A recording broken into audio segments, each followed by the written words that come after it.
আসসালামু আলাইকুম viewers, welcome মোমনেল birds. আপনারা যে পাখিটি কি দেখতে পাচ্ছেন, এই পাখিটি আমি গত 3 দিন হলে কিনেছি এবং এই খাঁচাটিও আমি কিনেছি গত 3 দিন আগে। এখানে আমার সানকুনুর পাখি ছিল না, এখানে আমার ছিল ককাটেল পাখি।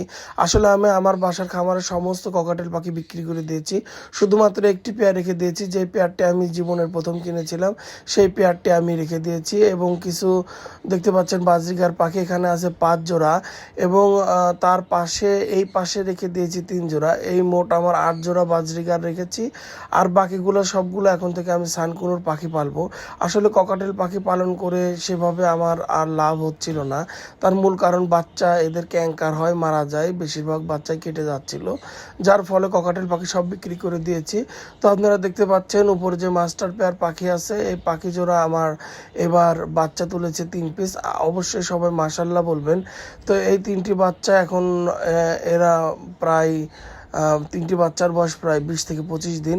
তো যাই হোক ভিউয়ার্স, এবং নিচের জোড়াও ডিম দিয়েছে 2টি। তো আমার এই 2 জোড়া পাখি আসলে ডিম বাচ্চা করা।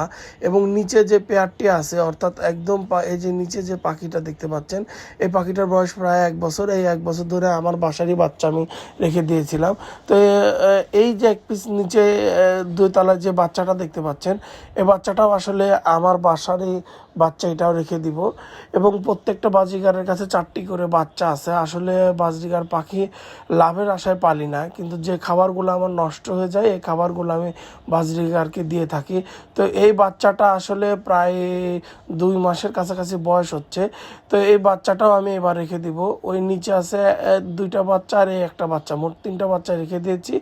এবং আগামীতে আমি চেষ্টা করব যে প্রায় 1 বছর ধরে বাচ্চা রেখে দিয়ে নিজের বাসারই বাচ্চাগুলা আমি পরবর্তীতে আমার যে পাখির ছোট্ট খামার আছে, খামারে আসলে আমি বাচ্চাগুলা দিয়ে আমি আবার পরবর্তীতে ব্রিডিংয়ের জন্য রেডি করব।